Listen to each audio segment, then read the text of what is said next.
Imagine walking into a room full of strangers. You don't know anyone. You don't say much. Yet, within minutes, people start gravitating toward you. Smiling, nodding, trusting. They like you instantly. Sounds impossible? Not if you know Dale Carnegie's secret. In this video, I'll reveal the one timeless skill that Carnegie believed could make anyone magnetic, even if you're shy, awkward, or introverted. It's not what you think, and it's definitely not fake charm or manipulation. Let's dive into Dale Carnegie's forgotten wisdom, and how this one skill can transform your relationships, career, and life.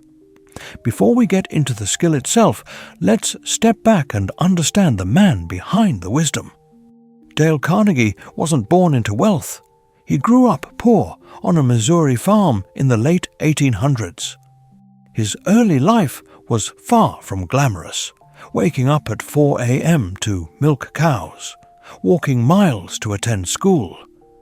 But Carnegie had something more powerful than money, an obsession with human nature. He asked questions like, why do people do what they do? What makes someone instantly likable? How do you win people over without manipulation? His findings became the foundation of one of the most powerful books in human history, How to Win Friends and Influence People. Published in 1936, it wasn't just a bestseller. It became a social Bible, translated into dozens of languages and still read by presidents, CEOs, and influencers to this day. And at the heart of all his lessons was one golden skill.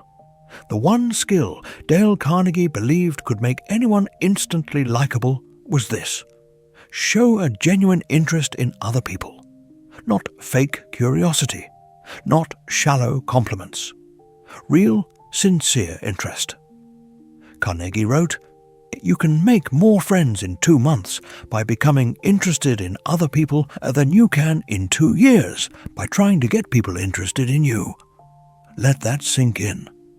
Most people walk into conversations trying to be interesting, talking about themselves, trying to impress. But Carnegie flipped the script. Be interested instead of interesting. Because the truth is, everyone is secretly waiting for someone to truly see them. Why does this work so well? Because of a psychological principle called the liking bias. Humans are wired to like people who make them feel important, validate their thoughts, remember details about them. It's why hearing your own name triggers brain activity. It's why we lean into conversations where people mirror our emotions. Showing genuine interest taps directly into this bias. It tells the other person, you matter. Think of how rare that is. In a world of constant distractions, shallow compliments, and people waiting for their turn to speak, someone who listens and remembers. They shine like gold. Now, the big question: how do you develop this magnetic skill? Carnegie offered simple yet profound techniques. 1. Ask open-ended questions. Instead of asking, "Did you have a good weekend?" ask, "What did you do over the weekend?" It opens up the door for stories, feelings, connection. 2. Remember names. Carnegie said, "A person's name is, to that person, the sweetest sound in any language." Take time to remember names. Use them naturally in conversation. 3. Be genuinely curious. Drop the agenda. Don't just wait to speak. Listen like their story is the most important thing you'll hear today. 4. Listen more than you talk. Carnegie's golden ratio: 75% listening, 25% talking. People remember how you made them feel. And few things feel better than being truly heard. Let's bring this to life with a story. Charles Schwab, not the modern investor, but the steel magnate, was one of the highest paid executives in America in the early 1900s. Why? Not because he was the smartest engineer, not because he had technical expertise, but because he had an uncanny ability to make people feel important. He remembered names. He asked about people's families. He praised publicly. He listened. Andrew Carnegie, no relation to Dale, once said, "I paid Charles Schwab $1 million a year because he knew how to handle people." This is Dale Carnegie's wisdom in action. Let's fast forward to today. Social media, networking events, virtual meetings. How does this skill work in the 21st century? Perfectly. In fact, it might be more powerful now than ever. Why? Because everyone's distracted. Everyone's rushing. Everyone's performing. When someone slows down and asks, "Hey, how's your day really going?" it cuts through the noise. In job interviews, people who ask thoughtful questions stand out. In relationships, partners who listen deeply build trust faster.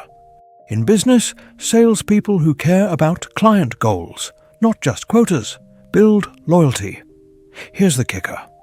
When you show genuine interest, you build trust, the currency of every relationship. Psychologists call it emotional validation. It's the sense that someone understands and accepts your feelings. Carnegie understood this before psychology gave it a name. He instinctively knew that the best way to influence someone is to show you care. Because people don't want to be persuaded. They want to be understood. Let's recap Carnegie's top rules for making people like you instantly. Become genuinely interested in other people. Smile. Remember that a person's name is to them the sweetest sound. Be a good listener. Encourage others to talk about themselves.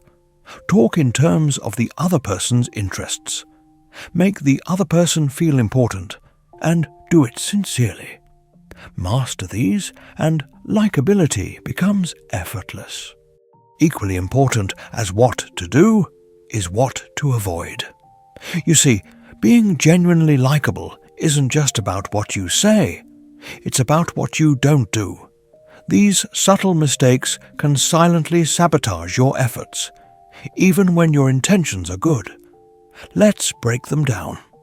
First, don't dominate conversations.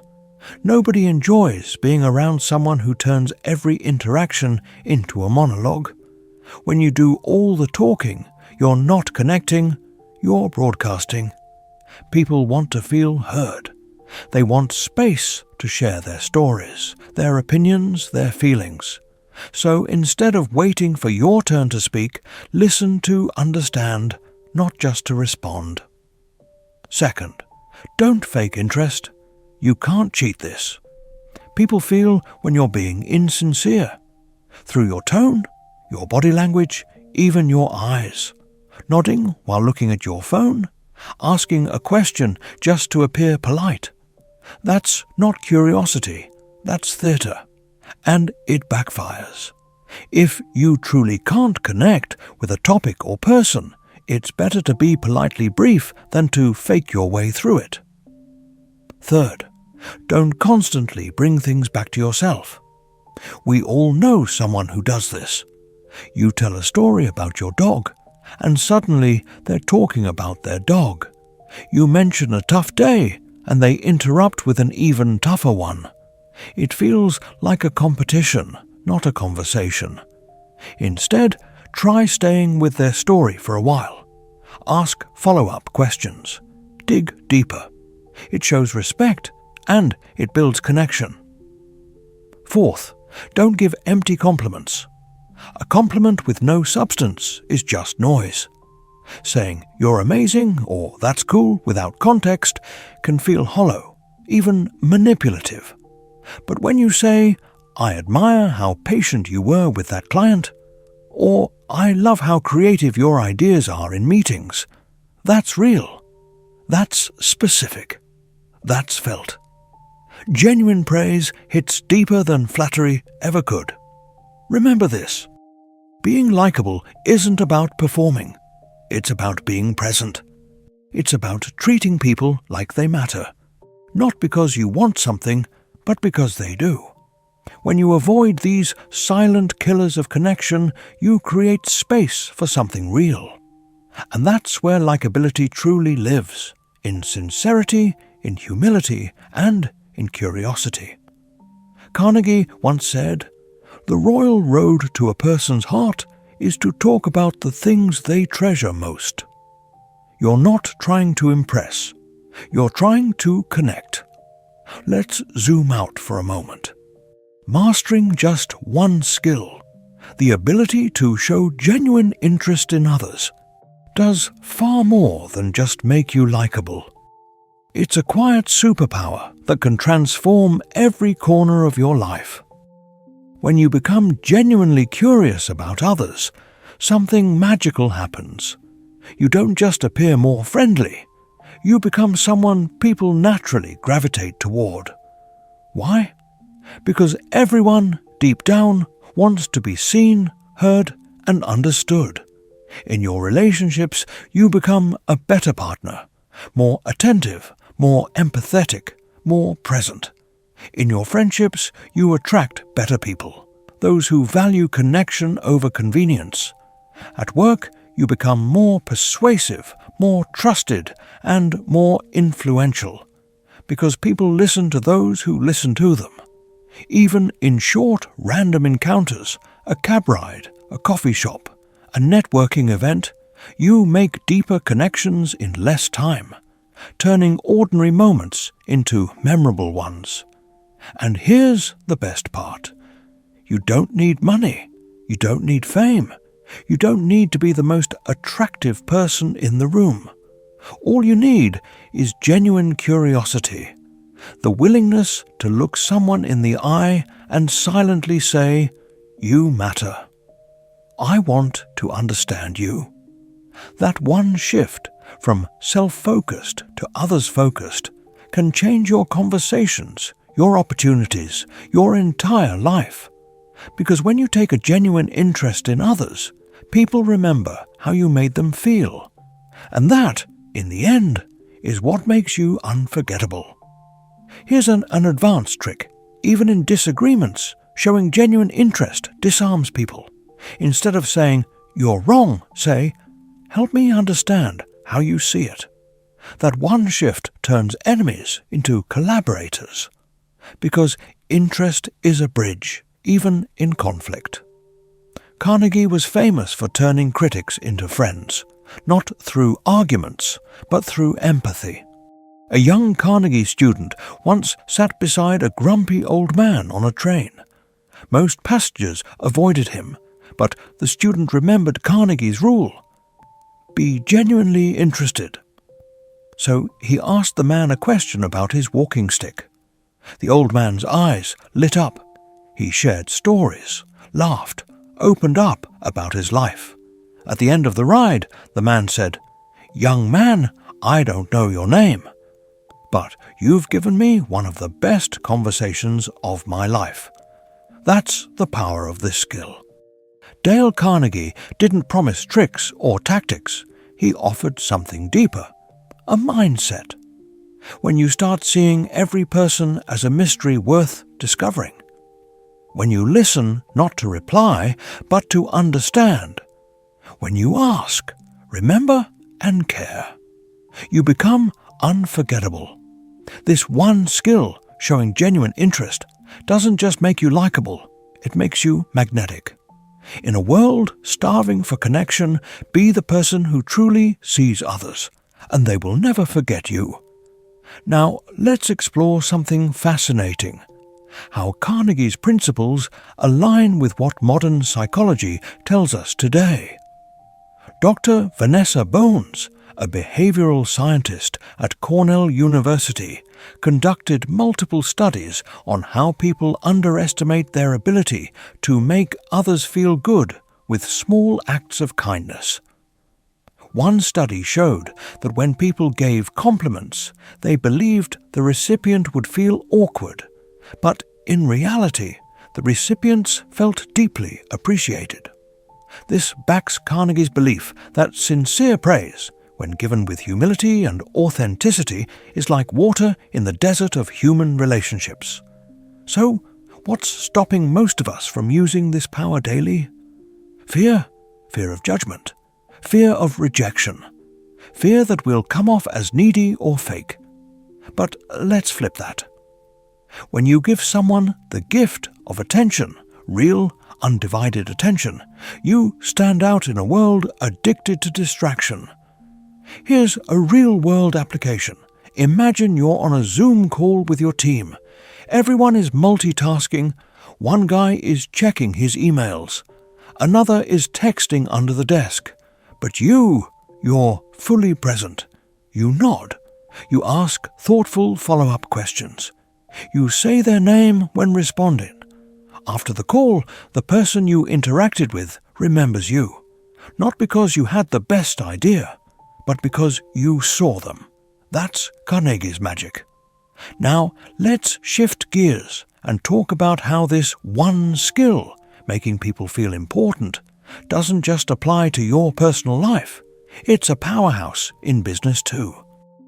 Dale Carnegie once wrote, "You can make more friends in 2 months by becoming interested in other people than you can in 2 years by trying to get people interested in you." If you're in sales, marketing, management, customer service, or, honestly, any role involving humans, this principle is your ultimate tool. Take the example of Apple's former retail head, Ron Johnson.